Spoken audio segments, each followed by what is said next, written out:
gustaría empezar la meditación en esta mañana lanzando dos preguntas y que las contestemos personalmente cada uno. La primera de ellas es, ¿cómo nos gustaría que los demás nos recordaran? No quiero decir cuando nos vayamos con el Señor, incluso en vida. ¿Cómo nos gustaría que los demás nos recordaran? ¿Cómo nos gusta que los demás nos recuerden? Y la segunda pregunta, que está muy relacionada, ¿cómo creemos que los demás nos recuerdan? ¿O cómo creemos que los demás en realidad nos recordarán? No sé si lo hemos entendido. A la primera pregunta, ¿cómo nos gustaría que los demás nos recordaran? Pues pienso que la respuesta es clara y seguramente sería común.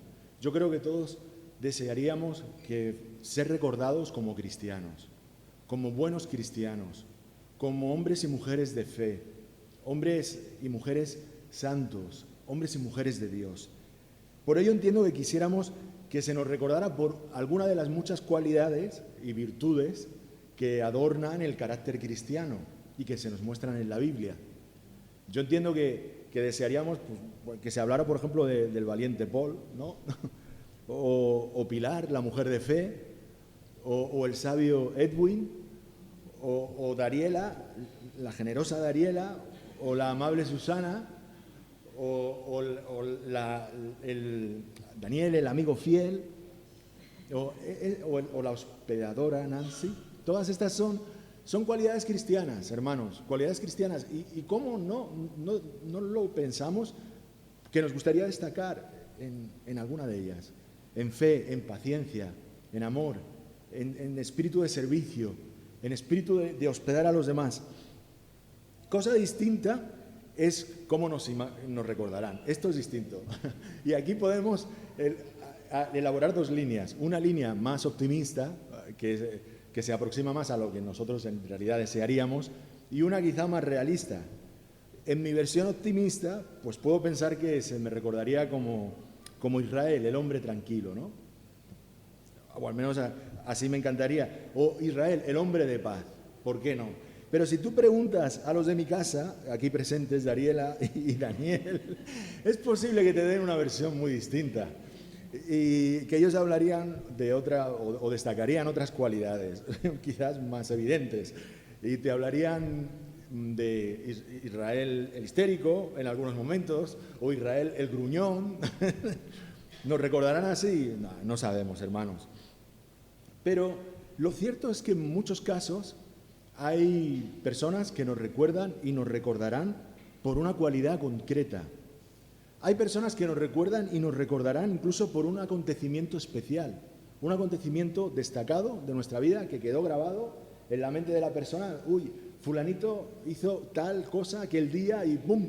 Y ya como que hay una expresión muy castellana que es el San Benito. ¿Sabéis lo que era el San Benito, no? Era la casaca penitencial que ponían sobre los condenados de la Inquisición. Y muchas veces esa casaca, las personas condenadas estaban obligadas a llevarlas durante meses, a veces años. Y cuando finalmente habían cumplido la penitencia y se despojaban de ellas, a veces esas casacas eran colgadas en las iglesias para que la gente recordara que aquel hombre, aquella mujer y su familia estaban estigmatizados porque habían recibido una condena de la Inquisición. El San Benito quedaba allí colgado. Y esto nos habla de cuán tendentes somos los humanos muchas veces a catalogar y a etiquetar a los demás. Fíjate, en muchos países, y entre ellos el nuestro, es muy común inventar motes, alias, apodos, sobrenombres. Mira, con curiosidad yo os puedo comentar que, no sé si a ti te han puesto algún sobrenombre, algún apodo, algún mote, algún alias. ¿A alguien le han puesto algún mote alguna vez en la vida? La hermana Pilar dice que sí, Paul también. Pues a mí también, hermanos, y os voy a explicar un poquito. Recuerdo al menos 3 de ellos. El primero, muy desafortunado, me lo puso un profesor de la primaria, de la educación primaria. Imagínate, hermanos, él me llamaba Trono. ¿Y esto por qué Trono? ¿Porque era un rey? No. Trono es la forma en que se cataloga, o sea, se expresa, es como se llama en la provincia de Málaga a los pasos de Semana Santa. ¿Sabéis lo que es un paso de Semana Santa?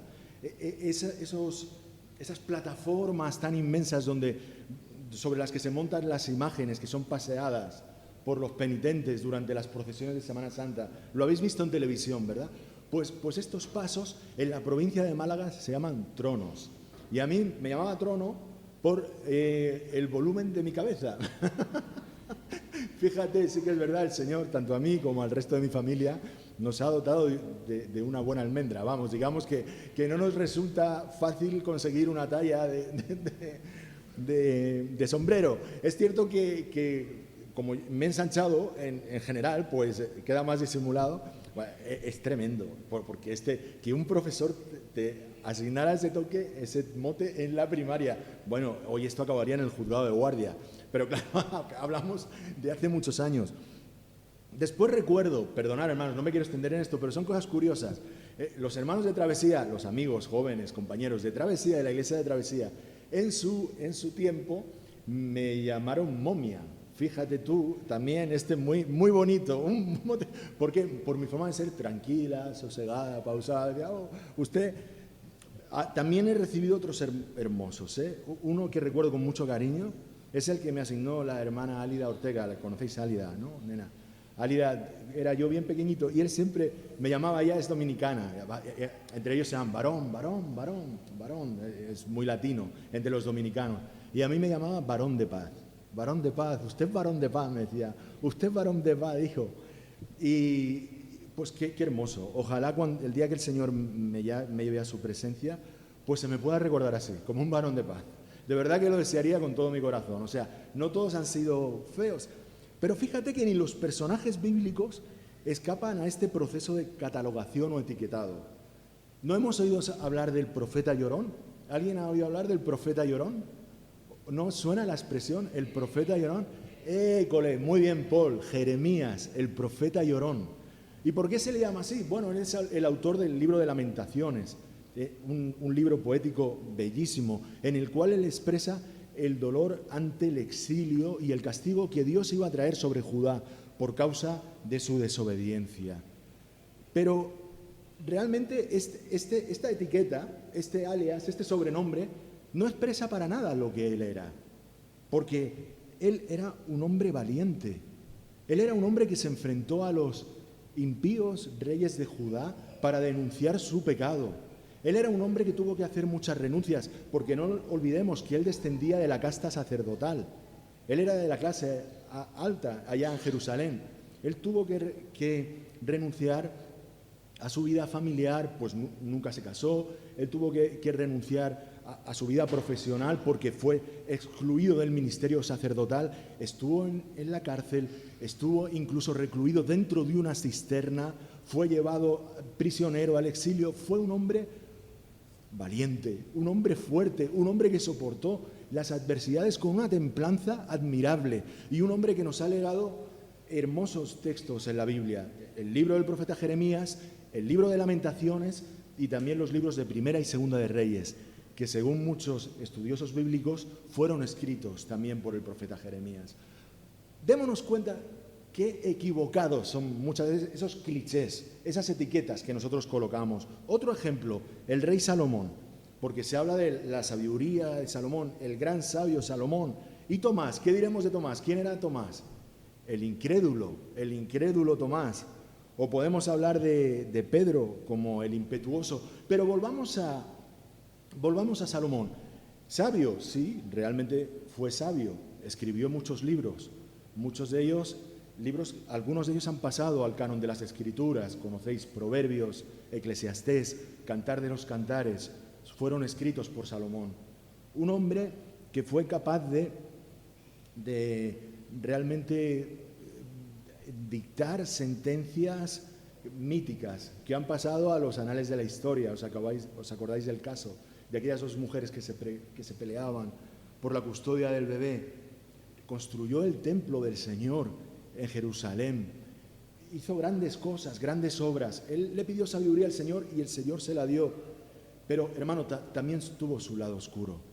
Él fue no tan sabio, pues casó con muchas mujeres, muchas de ellas extranjeras, que le arrastraron hacia la idolatría y junto con él al resto de Israel.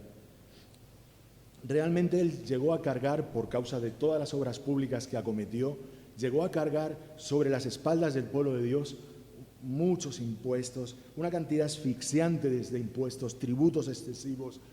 Por este motivo, a su muerte, esto produjo la división del reino, porque parte del reino dijo, no podemos más, literalmente no podemos más, el reino se está asfixiando a impuestos. Hermanos, catalogar a la gente, ojalá que nunca lo hagan contigo, ojalá que nunca lo hagan con nosotros y ojalá que nosotros nunca lo hagamos, porque es un ejercicio de valoración reduccionistas. Nosotros somos seres humanos y como tal muy complejos, llenos de virtudes, de defectos, grandezas, miserias, ilusiones, frustraciones, amor y amargura, pero todo esto forma parte de nuestra grandeza, hermanos. No lo reduzcamos nunca a una etiqueta. Este es un mensaje muy de actualidad porque en nuestra sociedad, y esto va sobre todo dirigido para los jóvenes, hay otras formas de etiquetar a las personas, como a través de las redes sociales. En las redes sociales colgamos nuestro cliché, nuestro apodo, nuestra etiqueta, aquello por lo que queremos ser recordados. Y vemos otras personas, cuelgan imágenes, cuelgan estados, ¿no? Está el estado, está la posibilidad de poner frases, pero realmente seamos conscientes, hermanos, de que esa no es una verdadera, es una forma adecuada de conocer a la persona, porque mucho de lo que está ahí es falso, es ilusorio, es polvo y aire, no es nada, no es verdad, es una imagen reducida y falsa. Esos no somos nosotros. Pero qué hermoso es leer la palabra de Dios. En ella encontramos enseñanza para todos. Y no podemos valorar a una persona por una imagen, por una impresión, por una frase. Somos seres creados a imagen de Dios, con una dignidad innata e inalienable. Seres sumamente ricos y complejos. Hermanos, y leamos lo que dice la palabra del Señor en Juan capítulo 7, versículo 24, dice, no juzguéis según las apariencias, sino juzgad con justo juicio. Primera de Samuel 16, 7, dice la palabra del Señor, porque el Señor no mira lo que mira el hombre, pues el hombre mira lo que está delante de sus ojos, pero el Señor ¿qué mira? El Señor mira el corazón, ahí está la verdad. Y esto está por encima de clichés, de etiquetas, de apodos. Por tanto, hermanos, huyamos de esto. Pero en esta mañana vamos a hablar de un hombre que ha pasado a los anales del imaginario bíblico por una etiqueta también, por ser un hombre pequeñito. Y sabéis a quién me estoy refiriendo, ¿no? Zaqueo, un hombre pequeñito. Hermanos, y en esta mañana me gustaría demostrar que la vida de este hombre fue mucho más plena, compleja y diversa que este cliché que tenemos de él. De un hombre pequeñito y que por eso subió a un árbol para ver al Señor. Por eso me gustaría que ahora abriéramos nuestras Biblias en Evangelio de Lucas, capítulo 19, y vamos a leer 10 versículos. Lucas 19, leeremos los versículos del 1 al 10.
Amén.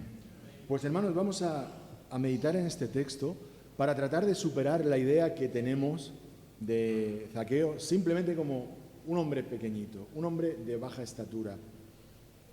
Es un personaje mucho más rico, es un personaje del cual podemos extraer muchas más enseñanzas, hermanos. Vamos a empezar mirándolo a él, al personaje y lo que le vemos hacer.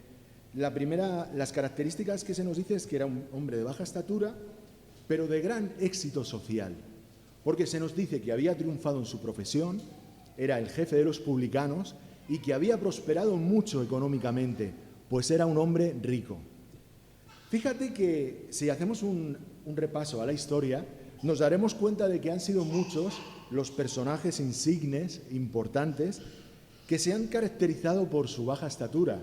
Podríamos señalar algunos. Por ejemplo, el más conocido es Napoleón, aunque en realidad dicen que no era tan bajo como se suele creer. Rondaba el 1,60 m, pero hay quien le atribuye 1,50 m, era un poquito más alto. Pero realmente era un hombre poderosísimo, con unas dotes para la estrategia militar. Bueno, se le considera uno de los mayores genios militares de la historia, quizás a la par de Alejandro Magno. Otro bajito insigne en la historia de la humanidad, yo esto no lo sabía, pero me llamó mucho la atención, Wolfgang Amadeus Mozart. Él medía 1,52 m. Era realmente chiquito porque, por lo visto, para ser austriaco, porque sabemos que austriacos y alemanes son muy altos, con una media de 1,80 m o más. Entonces, por lo visto, él de pequeñito sufrió una enfermedad en el riñón que le impidió el crecimiento, hermanos. Pero bueno, nos llama la atención porque, bueno, él fue uno de los más grandes genios de la música, junto con Bach y otros. Otro bajito ilustre y de nuestro mundo, de nuestro ámbito hispanoamericano, fue el héroe y libertador mexicano Benito Juárez. ¿Conocen la Ciudad de México, Ciudad Juárez? Está al norte de México, próxima a la frontera con los Estados Unidos. Este señor medía 1,38 m, hermanos, pero se le reconoce como uno de los guerreros más bravos y líderes más carismáticos que tuvo el pueblo mexicano en su liberación. Por tanto, seguimos con la enumeración, otro insigne bajito, este del mundo del deporte, y aquí me van a perdonar si hay algún madridista, no sé, pero todos son culés. Yo no participo. Mi hijo siempre me dice, tienes que ser de un equipo, ¿qué te gusta más, el Barça y el Madrid? La verdad, ninguno, no me interesa el deporte, en absoluto. Y no simpatizo con Barça y Madrid, porque son muy ricos. Claro, yo pienso, así pueden fichar a los mejores. Pero sí que reconozco que quizás el Barça tiene a uno de los mejores jugadores de la historia del fútbol. ¿Quién es? Vuestro querido Messi. Él no es muy alto, también de chiquito tuvo un problema en la hormona del crecimiento, pero realmente es un genio del varón, así como su paisano y el gran futbolista Diego Armando Maradona. Podríamos hacer una gran enumeración, hermanos, pero lo importante es que lo bajo de talla para estos hombres no fue ningún condicionante para alcanzar las mayores cotas de poder, de genialidad o de popularidad. Hermanos, incluso existe el mito, la leyenda, que yo no sé si es real, quizás no, de que sobre todo los varones, los hombres chiquitos, pues tienen mayor carisma, mayor genio. Por ejemplo, muchos de ellos han destacado como grandes conquistadores, grandes seductores con las mujeres. Tienen ese halo de atractivo los hombres chiquitos. Es así. Pero fíjate, incluso, hermanos, si echamos un vistazo a lo que podríamos llamar la cámara de los horrores de la historia, podríamos encontrar también personajes siniestros, pero poderosos, que han sido muy bajitos. Entre ellos, Atila, el rey de los hunos. No sé si hemos oído hablar de él. Él puso realmente en jaque a todo el imperio romano. Se decía de él que donde pasaba su caballo no volvía a crecer la hierba. Pues este era bien chiquito, no llegaba a el 1,50 m. O personajes terroríficos, siniestros, como Joseph Stalin o el mismo Adolf Hitler, que no se correspondía para nada con el modelo racial que a través de su satánico pensamiento político quiso imponer en la Europa de las décadas de los 30 y 40. Hermanos, aquí abro un paréntesis. Dios es un Dios que se deleita en la diversidad, y Él nos ha hecho a cada uno de nosotros diversos y hermosos, hermanos. Toda doctrina, filosofía política de carácter racial, supremacista, segregacionista, sea por raza, por lengua, por cultura, por origen social, por clase o categoría social, todo esto tiene una inspiración diabólica, hermanos, diabólica. Del enemigo de nuestras almas, quien ha sido homicida desde el principio, según declara el Señor en Juan capítulo 8, versículo 44, y es mentiroso y padre de mentira. Estas doctrinas se han levantado para clasificarnos, diciéndonos quiénes son mejores y quiénes son peores, o para uniformizarnos, imponiendo modelos estéticos, culturales, lingüísticos, ideológicos, identitarios. Hermanos, esto es falso. Dios se agrada, Dios se deleita en la diversidad. Por tanto, que Él es el Dios el que a cada estrella llama por su nombre. Es el Dios que ha creado distintos, hasta los copos de nieve, hermanos, en una tempestad, que en su estructura cristalina son distintos los unos de los otros. Él nos ha creado hermosos en nuestra diversidad, en nuestros rasgos físicos, distintos en nuestro carácter y manera de ser, distinto en nuestros talentos y capacidades. Qué riqueza. Y hermanos, cada uno de nosotros en nuestra diversidad, aparte de ser hermosos, somos una manifestación de la gloria y del poder de Dios. Por eso yo alzo mi voz denunciando toda ideología y todo pensamiento que trate de uniformizar y trate de priorizar un pensamiento, una lengua, una identidad, una cultura, una raza sobre otra, porque todas son hermosas. Y hermanos, sintámonos orgullosos de nuestro origen. Yo amo mi tierra de adopción, soy catalán, llevo 40 años viviendo en esta tierra. Que a nadie se le ocurra decir que yo no soy catalán, porque no se lo voy a admitir. Llevo viviendo aquí mucho más que muchos catalanes. Pero en mi casa éramos valencianos, yo nací en Alicante. Y en casa de mi abuela se hablaba el valenciano. Y como valenciano, pues yo muchas veces le digo a Dariela esta tontería. Hermanos, el pueblo árabe estuvo como 900 años en la provincia de Alicante. Y yo siempre le digo, me río, ¿no? Le digo, es que la sangre de Saladino corre por mis venas. Pero sin ninguna duda, esto es una tontería y una bobada, hermanos. Pero yo doy gracias a Dios por mis orígenes, por mi padre, por mi madre, por aquellos abuelos míos que hablaban el valenciano, por los otros que hablaban en el castellano. Todos me conformaron y no renuncio a nada, hermanos, no renuncio a nada a cambio de una identidad impuesta, única. A mí me encanta cuando veo a mis hermanitas y hermanitos hablar el quechua. Es maravilloso, hermanos. Qué maravilla podernos sentir, no orgullosos, agradecidos de nuestros orígenes, y también podernos saber integrar en nuestra tierra de adopción y poder usar la hermosa lengua que es el catalán. Para mí no es desconocida, como digo, mis abuelos lo hablaban hace casi 80 años en Alicante. Pero hermanos, esa es la filosofía que viene de Dios, la que integra, la que comparte, no la que clasifica, no la que segrega, no la que establece de una forma, desde una visión supremacista, algunas ideas como mejores que otras, algunas culturas como mejores que otras. Pero hermanos, si esto es un error carnal y de inspiración satánica, en establecer estas diferencias, si lo es dentro de la gran familia de la humanidad, cuánto más cierto es cuando nos referimos a la familia de la fe, donde el apóstol, respecto a la cual el apóstol Pablo nos dice, donde no hay judío ni griego, circuncisión ni incircuncisión, bárbaro ni escita, siervo ni libre, sino que Cristo es el todo y en todos. Hermanos, entre nosotros no hay diferencia ninguna, no debe haberla. Somos un cuerpo. Primero formamos parte de la gran familia de la humanidad, pero como hijos de Dios, adoptados en la familia de Dios, somos un cuerpo. No permitamos que el enemigo nos engañe.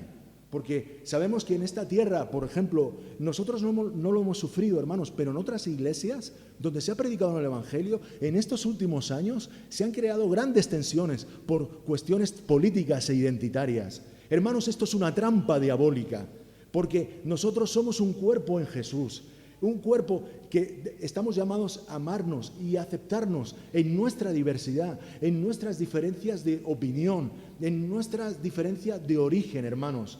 Somos llamados a derribar barreras, somos llamados a predicar el Evangelio, que es un mensaje universal. La transformación que Cristo quiere operar es para todo pueblo, lengua y nación. Cuando Juan ve la gran adoración celestial en los cielos, ve gentes creyentes, redimidos por la sangre del Cordero, de toda lengua, pueblo y nación. Por tanto, hermanos, no caigamos en esa trampa. Como hemos dicho, era un hombre que había conseguido el éxito social, lo que hoy llamaríamos un hombre hecho a sí mismo. Estamos volviendo a Zaqueo. Cierro el paréntesis anterior. Perdón, hermanos, cierro el paréntesis, volvemos a Zaqueo. Aunque tenemos muy poca información acerca de él, lo cierto es que podemos entender que él no se sintió en ningún modo limitado. Seguramente él era hombre de muchas capacidades. Él llegó a ser el jefe de los publicanos. No sabemos si ese ascenso se produjo por medios legítimos o quizás utilizando algunas malas artes, porque ese colectivo, como luego veremos, el de los publicanos, no era el más loable, el más digno, por así decirlo. Pero aunque él era publicano, hemos de decir que él no era de los peores. Después veremos, cuando el Señor tocó su vida, que él se ofrece y decide dos cosas. Primero, donar la mitad de sus bienes a los pobres, y después indemnizar, resarcir a aquellas personas a las que hubiera podido defraudar con el cuádruplo de aquello que había defraudado. Si era un hombre que hacía bien los cálculos, entiendo que él entendía que no había defraudado a demasiada gente, porque si no, con el 50% de su patrimonio no hubiera podido hacer cargo, no hubiera podido hacer frente a todas esas indemnizaciones. Hermanos, yo creo que este hombre en la sociedad de hoy sería un ejemplo, un hombre hecho a sí mismo, un hombre que no se ha dejado influenciar por lo que aparentemente podrían ser limitaciones, dejando a un lado las consideraciones morales. Yo creo que hoy en día sería considerado como un ejemplo de superación. Hermanos, pienso que es bueno, y este es un mensaje también especialmente para los jóvenes, y hasta un deber moral, saber aprovechar lo que Dios nos ha dado. Las capacidades que Dios nos ha dado, los talentos que Dios nos ha dado, las oportunidades que Dios nos ha dado. No es malo ambicionar una mejor posición, siempre que uno lo haga por cauces legítimos, por cauces buenos. Oye, pues mejorar no es malo, siempre que uno lo haga a través de su esfuerzo, de su mérito, de medios honrados y legítimos. Y creo que este mensaje es importante, sobre todo para los jóvenes. Aprovecha lo que Dios te ha dado. Aprovecha lo que Dios te ha dado y nunca permitas que nada se constituya en un lastre, en un freno en tu vida, algo pesado, algo que te frene, algo que te retraiga. No permitas que nada te condicione, que nada te limite. Nada, hermanito, nada.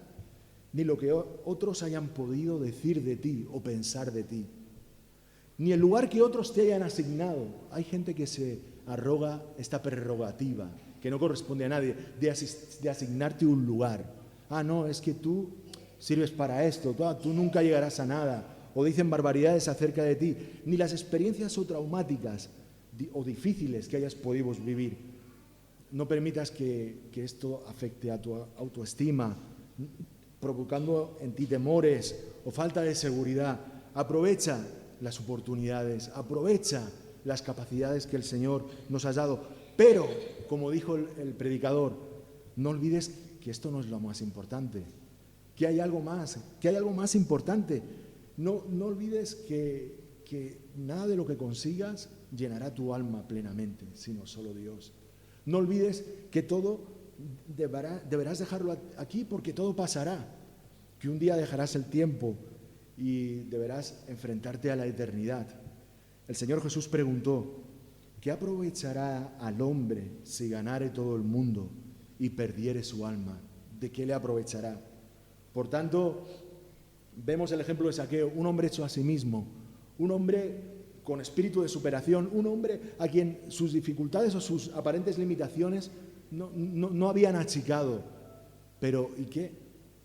Que había promocionado, que era principal en su profesión, que era rico, pero ahora lo veremos como un hombre solitario, un hombre que se esconde y un hombre vacío. Por tanto, hay algo más, hay algo más. No renuncies a nada, pero no te olvides de lo principal, que es la vida eterna.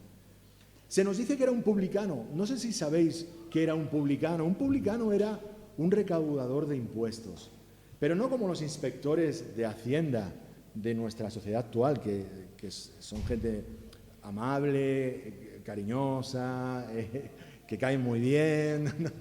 No, estoy siendo un poco sarcástico, hermanos. No, pero es verdad.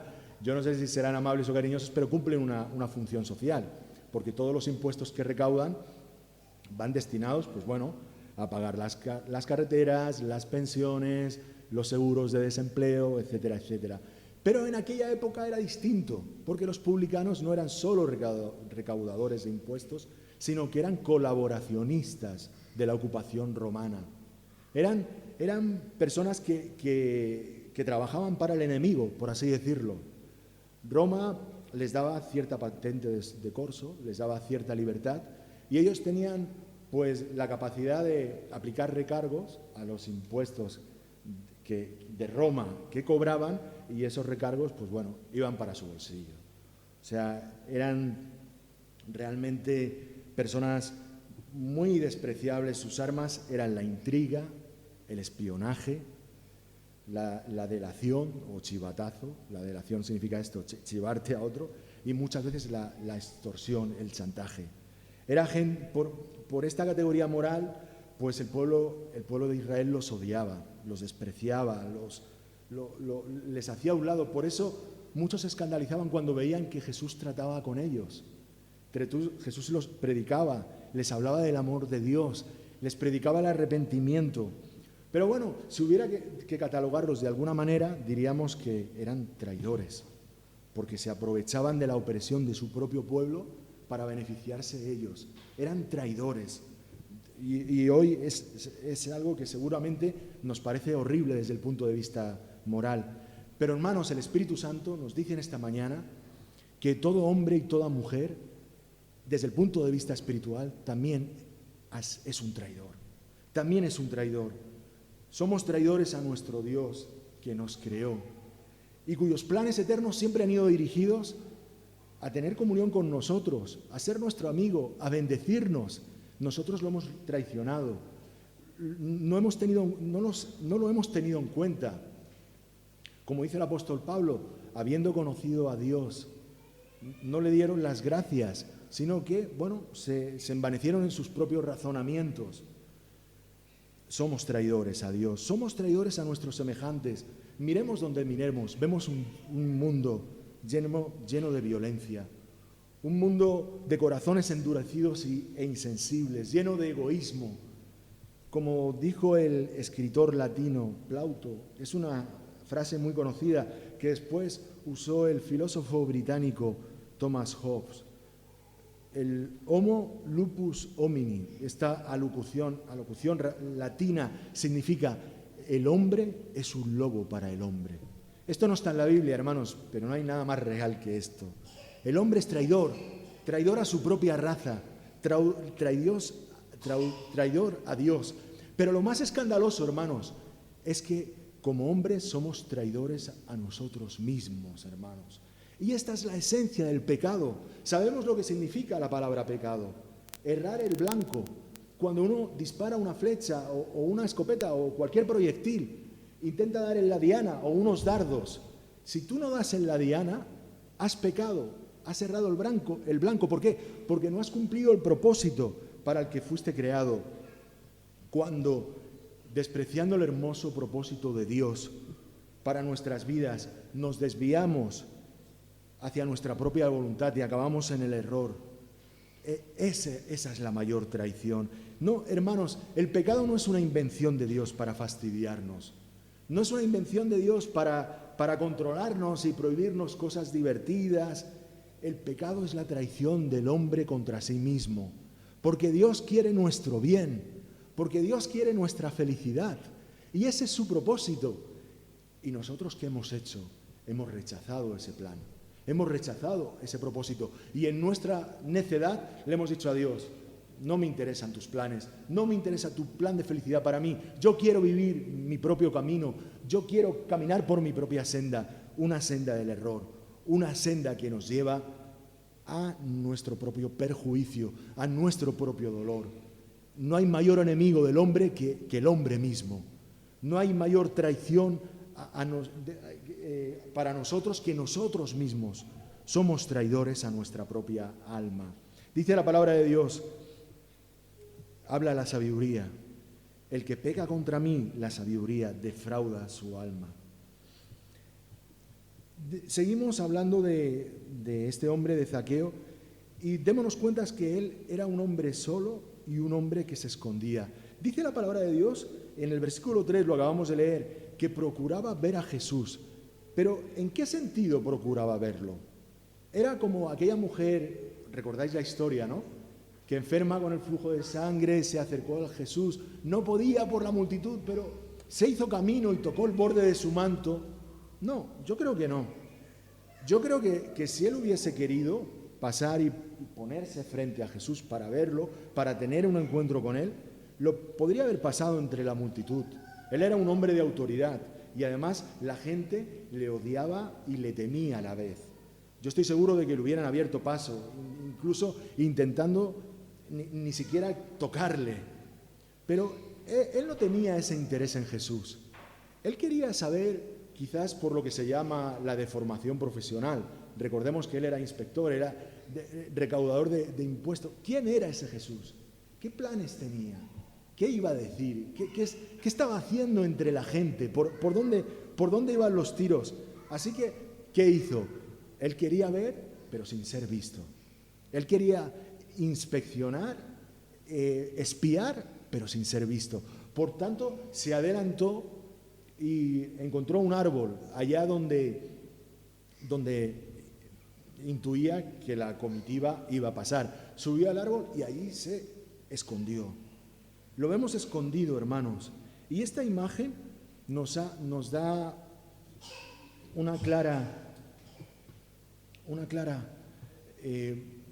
ilustración de lo que muchas personas hacen en su vida. Realmente, ¿cuántas almas hay en este mundo solitarias y escondidas? Él en realidad se sentía solo. Se sentía solo porque sabía que nadie lo amaba, que todo el mundo lo rechazaba. Él estaba allí en su árbol, sicómoro, escondido, protegido. Allí nadie lo veía. Allí se sentía seguro, sí, pero estaba solo. Solo. ¿Y cuántas personas en esta sociedad se sienten en esta misma situación? Rodeadas de gente, de personas, familiares, incluso con éxito social, pero sintiéndose en el fondo solos, vacíos. Por eso tanta gente hoy en día busca soluciones pues en la autoayuda, en los grupos de soporte, en las nuevas formas de espiritualidad. Hay gente que busca ayuda en los fármacos, tantas y tantas cosas, pero métodos que no son capaces de desenterrar de su alma ese profundo sentimiento de soledad. Él era un hombre poderoso, él era un hombre que allí se encontraba seguro, pero estaba solo y escondido. ¿Cuántas veces también escondemos nuestra insatisfacción en los sicómoros por nosotros construidos? Aquel tipo de árbol era un árbol muy hermoso, hermanos, se le conoce como el falso álamo. Es un árbol de tronco robusto, que da muchísima sombra, tiene un follaje espectacular, tiene realmente ramas fuertes, y él ahí creo que se encontraba seguro en aquella copa del árbol tan poderosa. ¿Y cuántas y cuántas personas, quizás nosotros mismos, no nos hemos escondido muchas veces para no mostrarnos a Dios tal como somos, con nuestra necesidad? en nuestros sicómoros particulares, estas falsas zonas de confort. Hemos creado nuestros palacios de hojarasca, nuestros palacios sobre arenas movedizas. Nos hemos escudado quizás, pues bueno, en nuestro trabajo, en una relación amorosa, en volcar nuestra vida hacia los hijos, en nuestros quehaceres, en los placeres, en buscar una vida tranquila. ¿Pero para qué? Para permanecer escondidos, para no darnos cuenta de que realmente necesitamos un encuentro con Dios. Salir de esa zona de confort, dejar de ocultar nuestra insatisfacción, nuestra culpa, nuestros miedos, nuestra inseguridad, nuestra soledad. Mostrarlos completa y absolutamente a Dios. Era un hombre solo, un hombre que se escondía. Pero qué glorioso es que Jesús iba pasando por la ciudad. Y aquel hecho no era casual. Jesús tenía que pasar por allí, porque tenía que que encontrarse con él. Y cuando Jesús pasa por debajo del árbol, rodeado de aquella gran multitud, de repente se para. Realmente es una escena cómica. Iban todos paseando con Jesús, la gente se amontonaba, le preguntaba, unos querían escuchar sus palabras, otros tenían peticiones para Jesús, pero de repente Jesús se para. ¿Qué pasa? ¿Por qué se para? Y mira hacia arriba. Sí, porque él sabía que Zaqueo estaba allá. Zaqueo se consideraba escondido, pero no, Jesús miró hacia arriba y le vio. Porque Él siempre nos ve, hermanos, por muy escondidos que estemos, en nuestras falsas zonas de confort, en nuestros miedos, en nuestras necesidades. Él nos conoce, Él nos ve. Qué hermoso ese texto que encontramos en el Salmo 139, 16. Mi embrión vieron tus ojos, y en tu libro estaban escritas todas aquellas cosas que fueron luego formadas. Incluso antes de nacer, Dios ya nos conocía. Él conoce todo nuestro sentir, nuestro levantarnos, nuestro acostarnos. Él lo conoce todo, desde el principio hasta el fin, hermanos. Nuestros más íntimos sentimientos. Él sabe por lo que estamos pasando. ¿Y qué es lo primero que le pidió a Zaqueo? Desciende, ven a mí, sé valiente, deja de esconderte, ya no estás solo, he venido aquí a buscarte. No fue una casualidad, no he venido aquí para estar con estas personas, que también las quiero bendecir, pero estoy aquí por ti. Pero sal de ahí, desciende, muéstrate con tu dolor, muéstrate con tu soledad, muéstrate con tu miseria, muéstrate, desciende, date prisa, ya no vas a estar solo, quiero ocuparme de ti.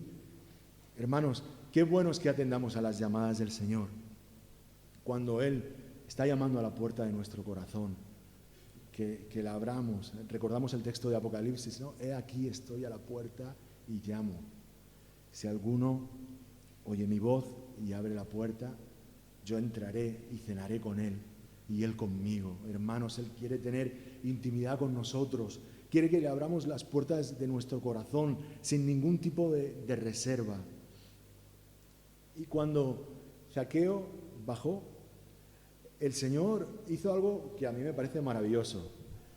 Se autoinvitó a su casa y además de una forma muy particular, porque le dijo: es necesario que more hoy en tu casa, directamente, sin paños calientes, sin una presentación, sin una introducción.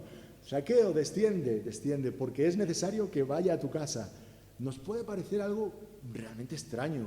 Madre mía, el Señor, qué osado, ¿no?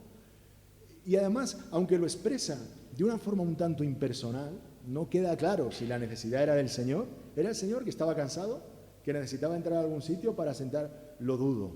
¿Era la necesidad de Zaqueo? Sin duda, la necesidad era de Zaqueo y de la gente que le rodeaba. Pero fíjate que el Señor lo muestra como una necesidad propia. Y es que el Señor hace de nuestras necesidades una necesidad propia, hermanos. Hermanos, entendamos que Él tiene la necesidad de bendecirnos. Algo que nos puede parecer extraño, pero es así. Esa necesidad, ¿qué la genera? la genera su amor. El amor le empuja a bendecirnos, tiene que bendecirnos, necesita bendecirnos. Su objetivo, el sentido de su vida es bendecirnos. Hermanos, ¿somos nosotros como Jesús? ¿Sentimos esa necesidad, que es la necesidad de otros, pero que se constituye en nuestra necesidad de bendecir a otros, de orar por otros, porque nosotros somos el cuerpo de Cristo en el mundo? Somos sus manos, sus pies, sus labios.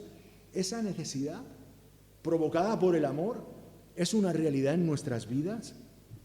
Fíjate lo que decía el apóstol Pablo: pues si anuncio el Evangelio no tengo por qué gloriarme, porque me es impuesta necesidad. Me es impuesta necesidad. Y ay de mí si no anunciar el Evangelio. Hermanos, ¿sentimos esa impuesta necesidad de ayudar a los otros? Hermanos, yo creo que el Señor quiere que meditemos sobre esto. La vida de Zaqueo, digo ya para finalizar, fue cambiada. Él fue bendecido, descendió del árbol y descendió gozoso. Algo había pasado en su vida. Solo con 2 palabras: Zaqueo, desciende, porque es necesario que more yo en tu casa. Y él descendió transformado. Se pudo mostrar ante Jesús sin miedo. Por primera vez en su vida probablemente tuvo la sensación, sintió que alguien le amaba, que le aceptaba, que se preocupaba por él, que quería hacer cosas a su través. Y eso que produce gozo, hermanos. Y el gozo es algo que forma parte de nosotros. Hermanos, muchas veces se cree que el gozo es una risa fácil, el estar siempre contento. No, hermanos, podemos estar en tribulación, podemos estar en necesidad, en pruebas, pero sentir el gozo del Señor, que es nuestra fuerza, sentir su gozo, ese gozo que uno puede sentir al saber que Dios tiene el control de todo, al saber que Él nos da su paz para enfrentar toda necesidad. Por tanto, Zaqueo descendió gozoso.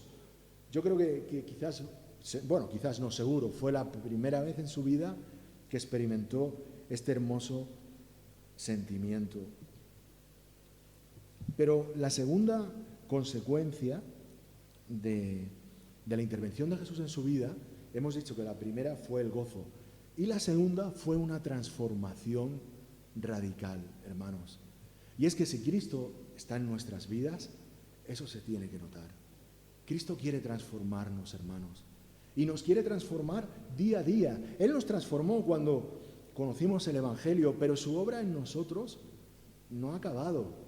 Él quiere seguir obrando en nuestras vidas. ¿Para qué? ¿Qué le dijo el Señor a Abraham? Yo te bendeciré y tú serás bendición. El Señor nos ha bendecido, pero quiere transformarnos para que seamos bendición. Él por primera vez conoció la misericordia. Un hombre, como hemos dicho antes, hecho a sí mismo, esforzado, que había aprovechado lo que Dios le había dado para ascender, para hacerse rico, pero quizás nunca había pensado en los demás. Pero Dios le había transformado y por primera vez pensó en la necesidad de los otros. La mitad de lo que tengo lo doy a los pobres. Empezó a sentir la justicia de Dios. Si en algo he hecho daño, he defraudado a alguien, yo quiero resarcirle. Yo quiero vendar las heridas de su alma. Hermanos, restitución. Cristo quiere transformar nuestras vidas. Hermanos, concluyo con unas palabras que quisiera leer, porque es una reflexión para cada uno, una invitación a la reflexión para cada uno de nosotros. Hermanos, un encuentro con Jesús todo lo cambia. Creo que necesitamos tener constantes encuentros con Él. ¿Cuándo fue la última vez que hablamos con Él? Que nos dirigimos a Él con toda sinceridad. Que tuvimos una charla sincera con Él. No una oración formal. No, sino que le abrimos nuestro corazón de par en par.